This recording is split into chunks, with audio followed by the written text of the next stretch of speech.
Creating a monochrome from a colour image was a question recently asked.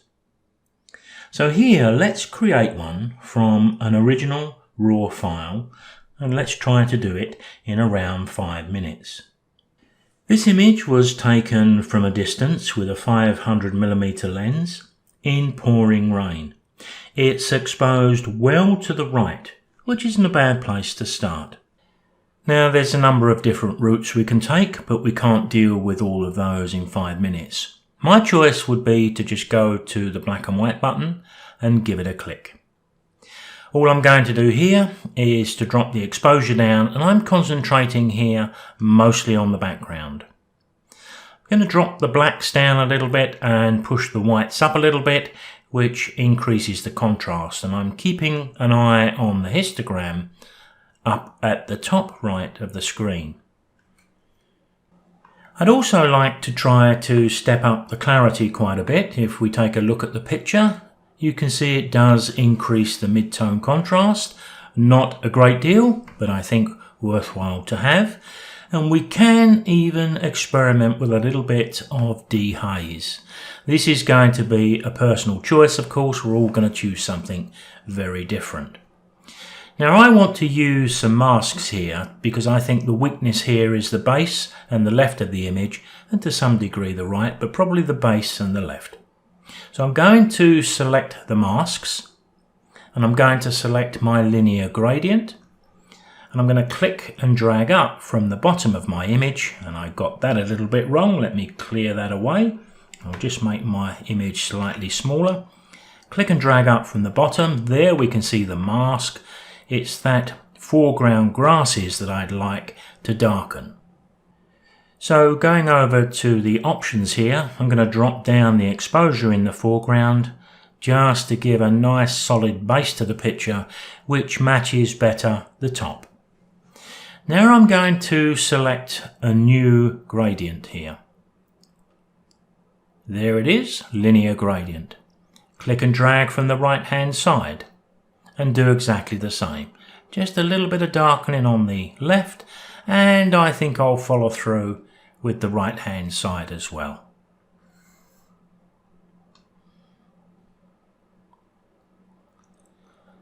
So far, so good.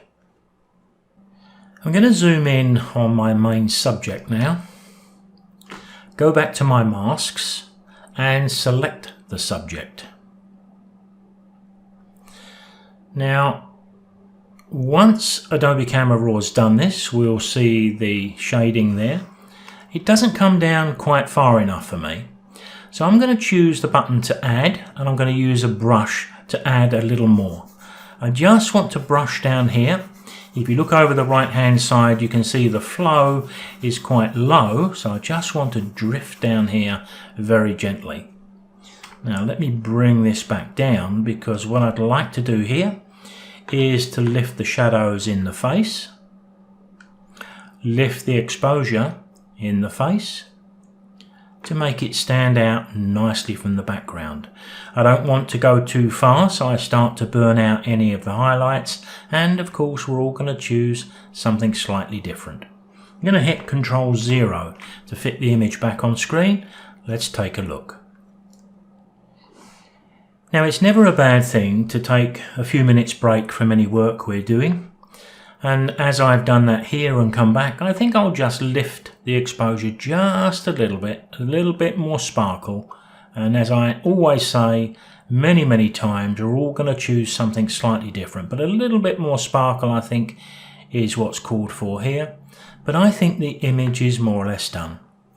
We're all going to choose something slightly different. We could lighten the foliage around this area just to draw attention, but I think the animal is strong enough. We could go in with a mask and just lighten the eyes a little bit, put a little bit more sparkle there. That's another possibility.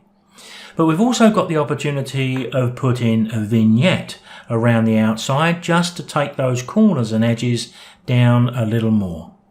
To do that, we need to go back to our masks.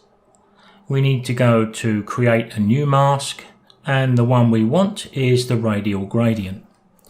I'm going to just double click on the screen and it'll be created right in the center. Of course, we have the opportunity to vary this, and we can make the image smaller too. We also need to switch the masking, and there's a good shortcut key to do that. That's the X key, because it's the corners and the edges that I want to concentrate on. All I want to do is to drop the exposure down a little bit.